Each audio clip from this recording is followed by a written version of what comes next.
Good morning and welcome to the Royal Swedish Academy of Sciences. It is now time to announce the Sveriges Riksbank Prize in Economic Sciences in memory of Alfred Nobel. The Prize in Economic Sciences was established in 1968 by the Bank of Sweden, Sveriges Riksbank, and it is awarded by our Academy for work of eminent significance in the field of economic sciences. I'm Göran Hansen, I'm the Secretary General of the Academy, and with me today is, on my right, Professor Peter Fredriksson, who is the Chairman of the Prize Committee for Economic Sciences, and on my left, Professor Tommy Andersson, who is a member of the committee and an expert in the field of this year's prize. And before we announce the prize, I would like to thank you all for complying with the corona restrictions. Now, over to the prize. This year's prize is about auctions. Första, andra, tredje. Årets pris handlar om auktioner.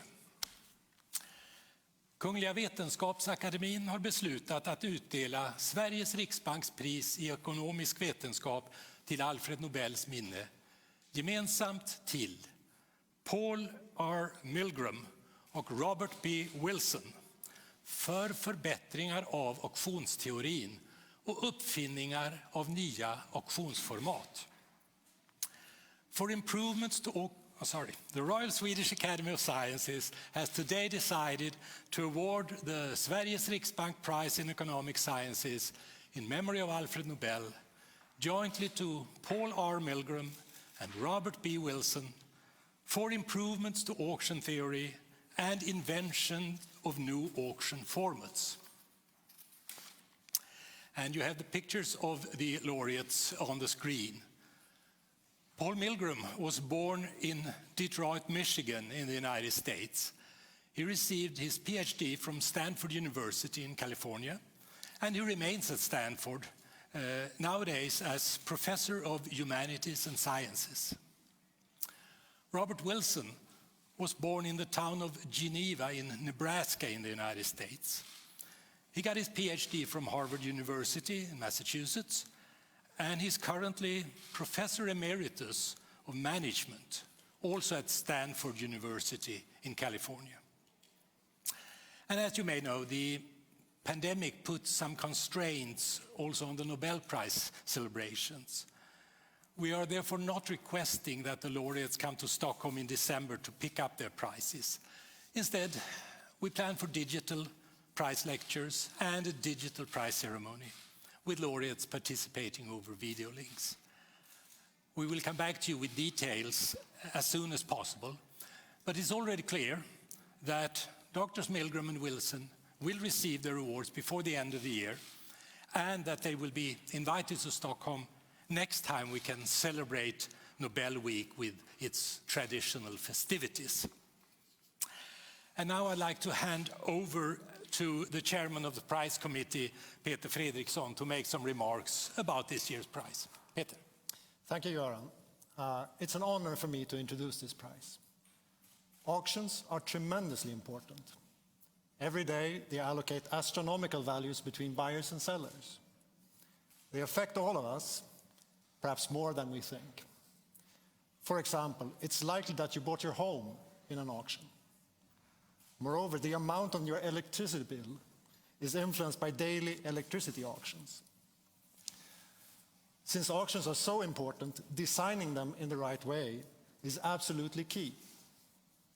The work of Paul Milgrom and Robert Wilson has allowed us to construct better auctions. They've applied auction theory to more realistic settings. Their basic research allowed them to invent entirely new auction formats. These new formats have been used in complex settings to the benefit of societies around the world. Professor Tommy Andersson will now describe their contributions in greater detail. Tommy, the floor is yours. Thank you, Göran, and thank you, Peter. Auctions are everywhere. People use auctions to buy and sell different items on popular internet auction sites. electricity markets are organized as auctions. Financial assets, CO2 emission allowances, and radio spectrum are sold at auctions. But different auctions have different objectives. Some sellers may want to maximize revenue. Other sellers use auctions as a tool to achieve other objectives. For example, to increase bank liquidity, to reduce emission, or to maximize some kind of public value. The auction theory provided by Paul Milgrom and Robert Wilson is key for understanding how these objectives can be reached. In the 1960s, Robert Wilson started to investigate auctions with a common value. That is, a value which is unknown beforehand, but in the end is the same to all bidders. Consider an auction for fishing rights, where different bidders compete for fishing quotas. The value of the fishing quota is not only determined by the volume, but also by the price for fish. But this price is unknown at the time when the bidders place their bids. So they must estimate the common value of the auction, and the most optimistic bidder may therefore overestimate the value and overpay for the object. This is something known as the winner's curse. Robert Wilson's research helps to explain how rational bidders in common value auctions should place their bid to, on the one hand, maximize their own expected value of the auction while avoiding being struck by the winner's curse. Look at this painting. It's a beautiful painting, but it's also a bit scary, right? I'm sure that if you would buy this painting, you would think about the future resale value, that is the common value of the auction. But I'm also sure that before you resale it, you will put it on your wall and you would admire it every day. That is your private value of the auction. In fact, most auctions have both private value and common value components, including all examples I have given you here today. In the beginning of the 1980s, Paul Milgrom started to analyze auctions with common and private values. His research can help us, for example, to rank all standard auction formats in terms of their expected revenue. But it can also explain things that we observe in practice. For example, that sellers often share their private information with the bidders, like test drilling results and inspection protocols. The auction theory developed by Robert Wilson and Paul Milgrom has been instrumental when designing new and complex auction formats.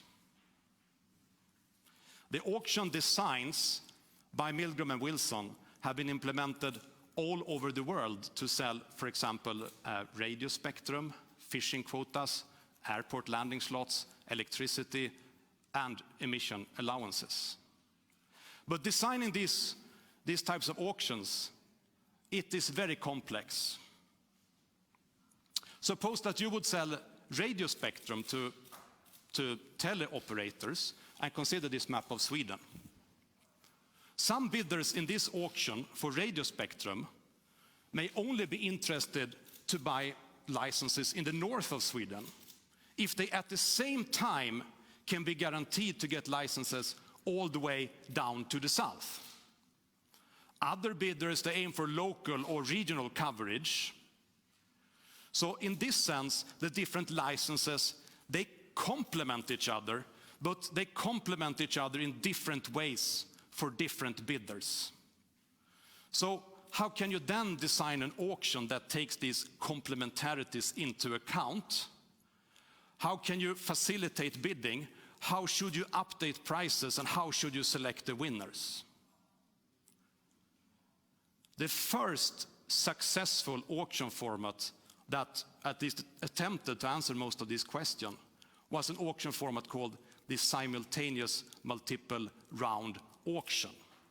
It was designed by Milgrom and Wilson in 1994, and it has since then been used all over the world to allocate, for example, radio spectrum. So, to summarize, thanks to the rich theory by Paul Milgrom and Robert Wilson, trained analysts can today design new auction formats, and practitioners can choose more wisely among existing auction formats, to the benefit of the buyers, the sellers, the end users, the taxpayers, and the society as a whole. Thank you very much. Thank you, Tommy, for that excellent presentation. Now it's time for questions from you, ladies and gentlemen of the media. And please push the button on the microphone stand when you ask a question, and make sure you see a red light on it. And I hope we have one of our laureates with us on a phone line.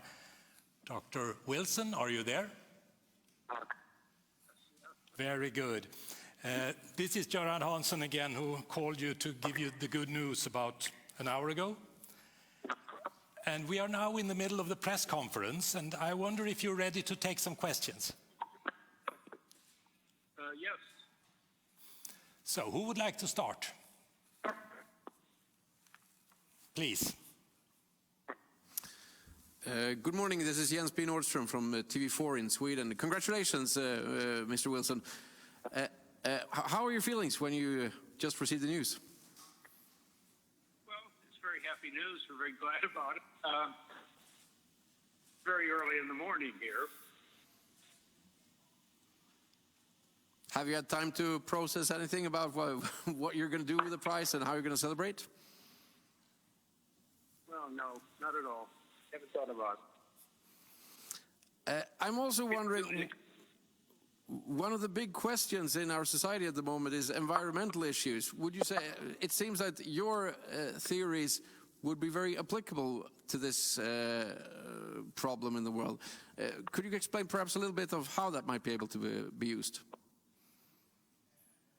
Well, there are many problems connected with,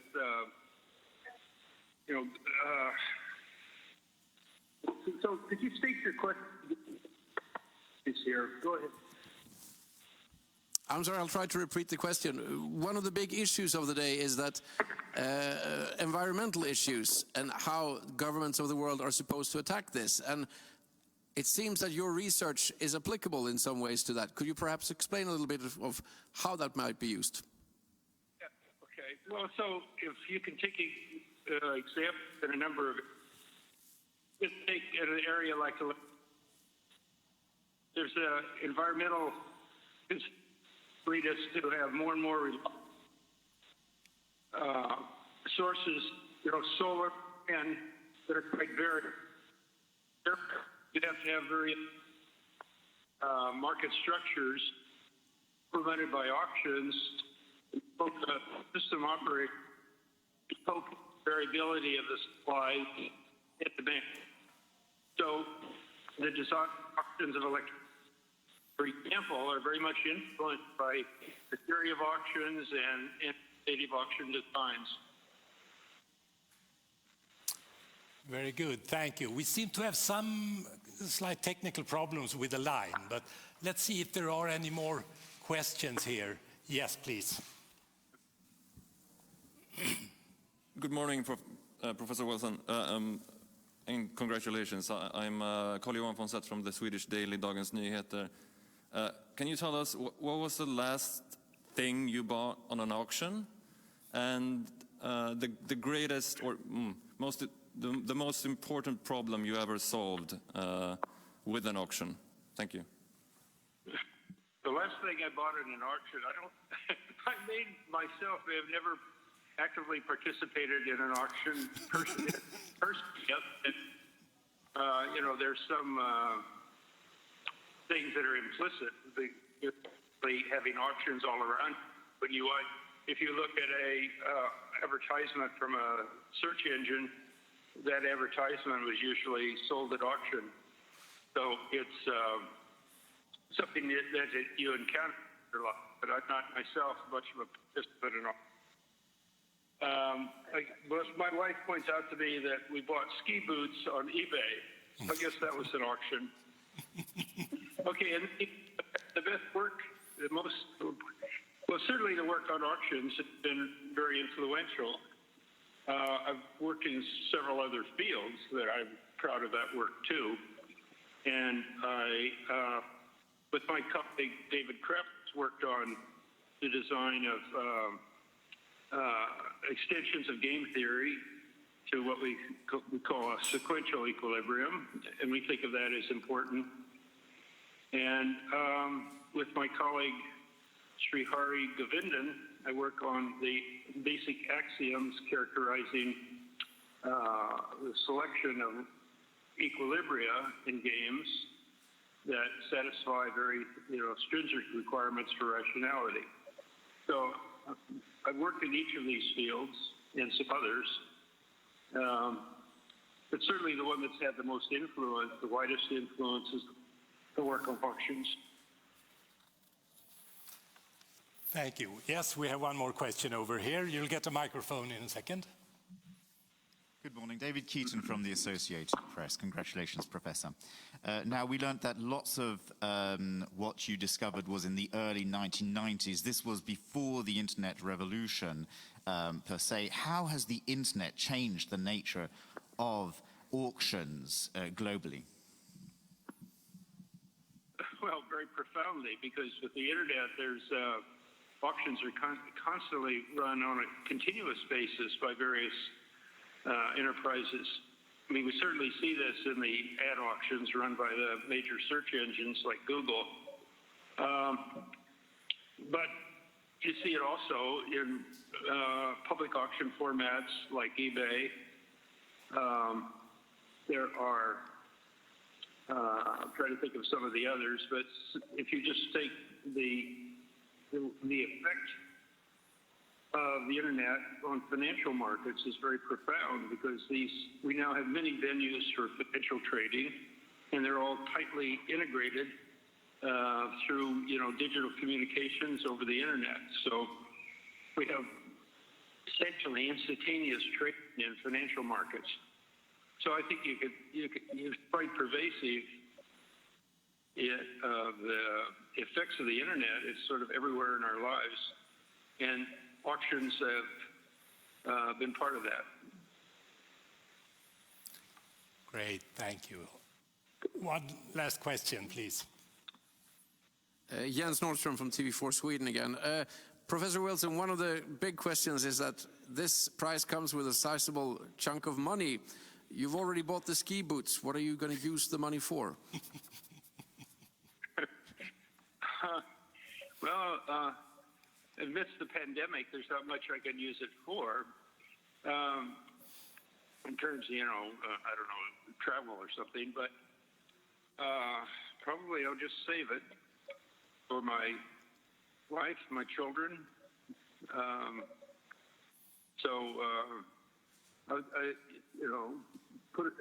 I guess we used to have a phrase that you put it in a sock.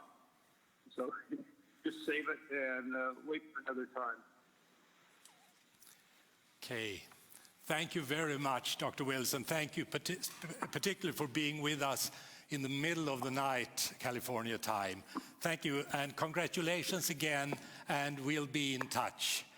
Bye-bye. Okay, goodbye. Bye. Now, if there are any questions for the panel, yes, please, David Keaton. Yes, David Keaton again. We've noticed this year that all prizes have had American winners. Would you care to explain this, how this came to be? Okay, I can start and then I'll ask Peter to join in. Since you're asking about all the prizes, if we take a grand historical perspective, before the Second World War, most prizes went to European countries like Great Britain, Germany and France. After the Second World War, there's been an enormous investment in research and higher education in the United States, and that has paid off in all the sciences. I'd say, at least if you look, perhaps not so much in economic sciences, but in the natural sciences, you see a significant proportion of non-American Nobel laureates nowadays. You can look at the last few years in physics, chemistry, for instance. You also have an increasing proportion from East Asia, particularly Japan, although there was none this year. So yes, there are many from the United States, but it's not homogeneous, and we'll see how the trend may change in the future, if there is a gradual shift again or not. Peter? Yes, I mean, it's true that the laureates tend to be from the US, but we have a very careful process to avoid any kind of bias. In particular, we invite nominations broadly all from across the world. And then we ask experts to write up reports on these nominations, and then the committee sort of applies its judgment as well. So we have a careful process in order to ensure that we're not biased in any way. Any other questions?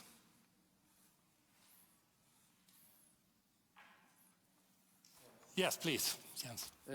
I'm wondering, if you look back at the last couple of years, there have been several winners who have specialized in contractual theory. Is this so important? I'm sure there are some other parts of the economic sciences who might be feeling left out here. Let's start with Peter, and then we'll give Tommy a chance to comment as well. Well, you know, we try to give the best prizes, and sometimes they come together in a sense. So that's how we work. Yeah, so first of all, I don't agree that this is a prize in contract theory. What I do agree is that both auction theory and contract theory use game theory as a way to analyze different interactions. But this prize is more broadly. Now I had a 6-minute presentation, so let me just give you a brief historical outlook so you can see how broad this prize is. So it started off in the beginning of the 1960s when William Vickery could use game theoretical tools provided by John Nash, both of them Nobel Prize winners, by the way.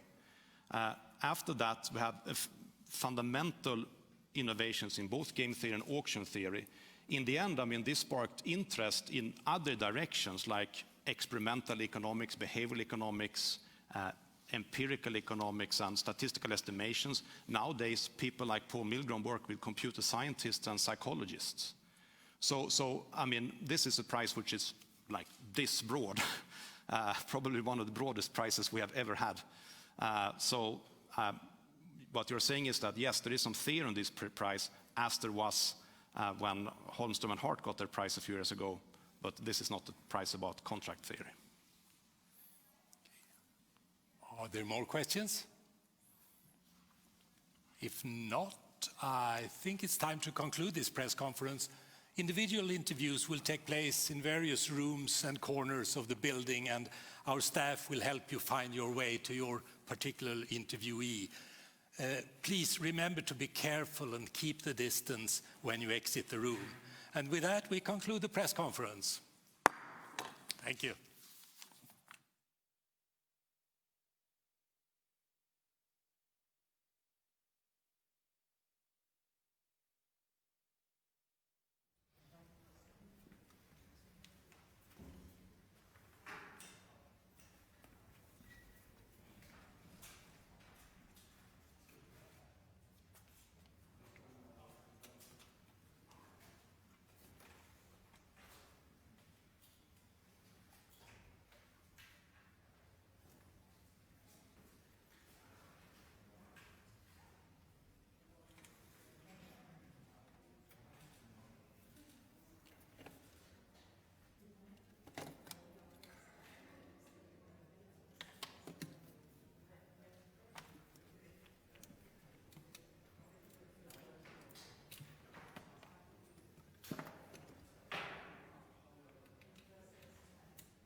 Slå på micken. Slå på ettan. Yes. Okej, bra. Ja, du kan vänta lite.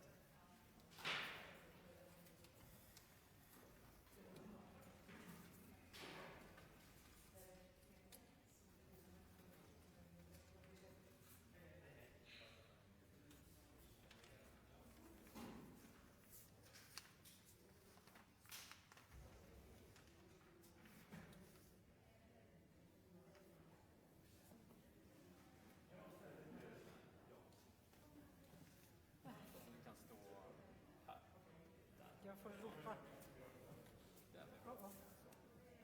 Tittar du på Jonna när du Jag har pratar? klättrat upp lite så du kan titta. Men det får. Jag ska försöka stå still också.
Bra, då kör vi. Räknar du ner? 5, 4, 3.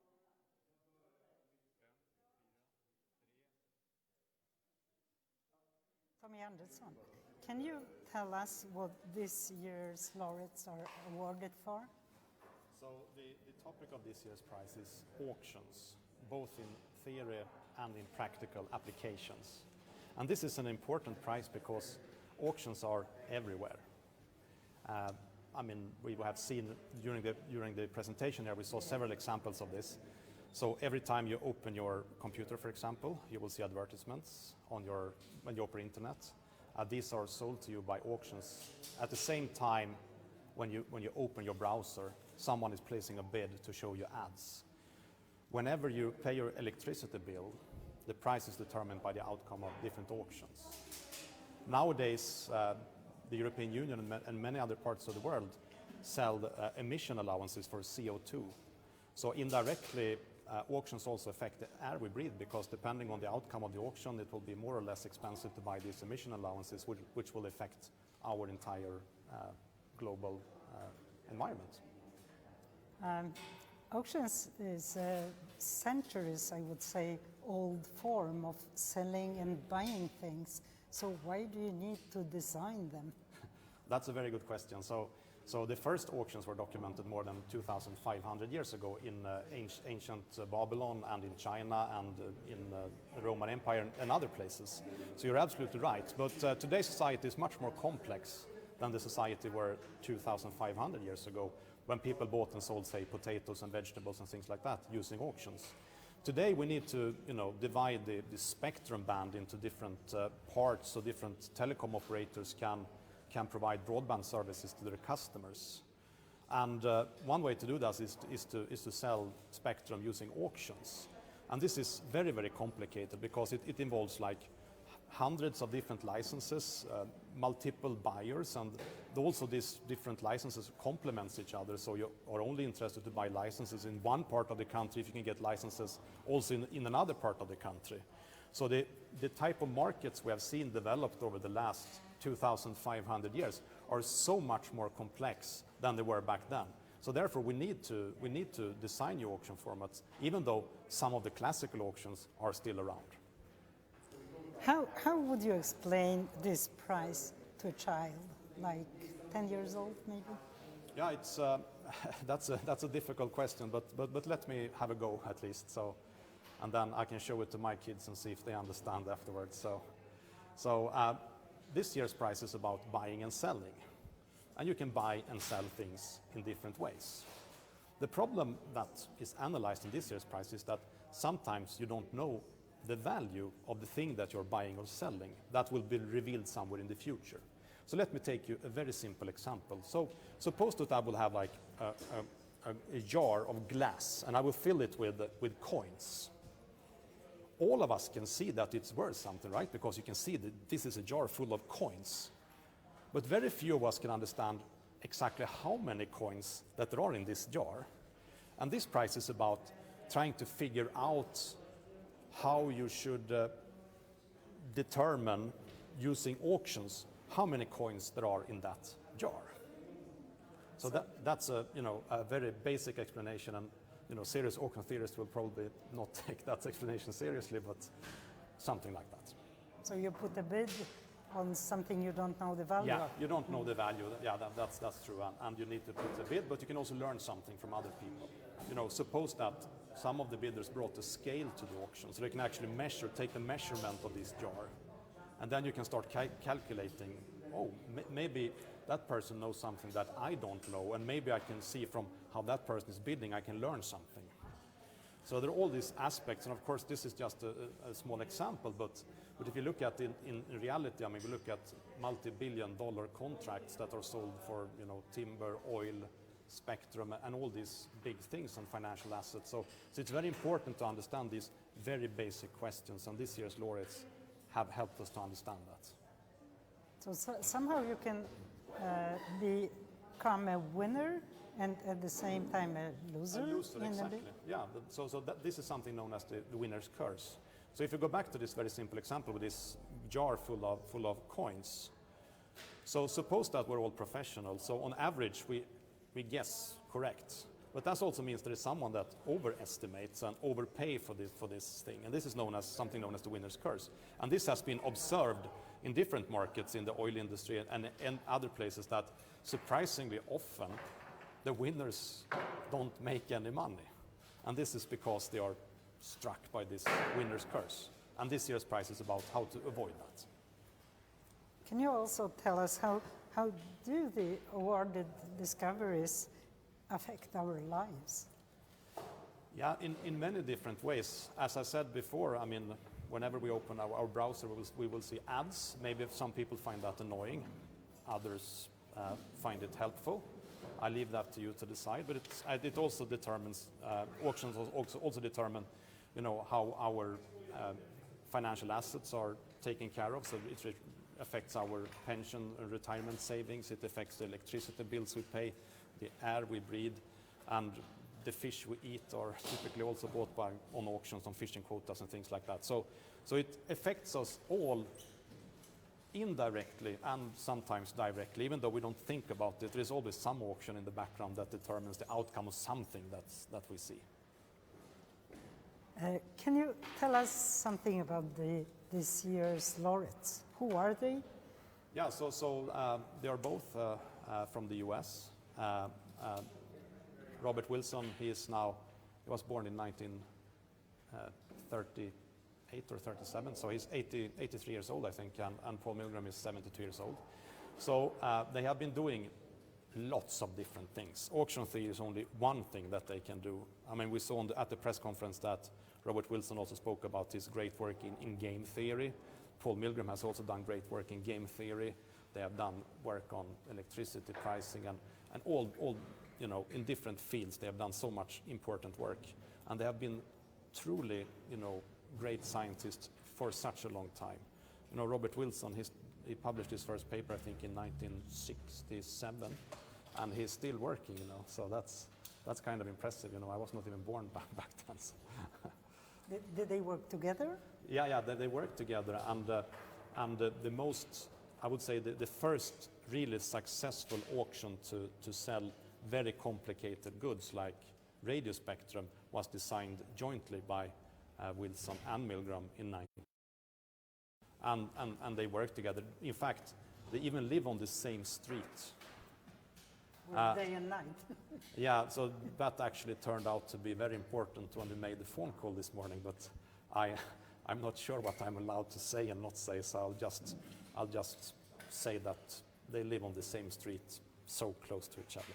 Yeah, maybe you can tell us, what did they say when they got the call from Stockholm? Of course, they were very happy, and also, I think, a bit shocked, like most laureates are when they find out. And I think I don't reveal too much if I say that first none of them answered their phones. It was actually kind of, so it was kind of, sleeping. Yeah, they were sleeping. Of course, it's like 2 a.m. at their local time when we called them, or maybe 3. So it was kind of difficult to reach them, but we managed, and actually we had to hang up with Paul Milgrom a minute before we started this press conference. So. And my final question, what makes you most excited about this year's prize? What makes me excited is that I think that research, I may be wrong here, but I think that the initial game theoretical and auction theoretical work that they did it because they wanted to solve some difficult theoretical problems. What makes me so exciting is that these, theoretical problems turned out to be hugely influential when trying to solve very practical problems decades later. And this I find very fascinating. So this kind of interaction between theory and practice, I think that's just beautiful. Thank you, Tommy Andersson. Thank you so much.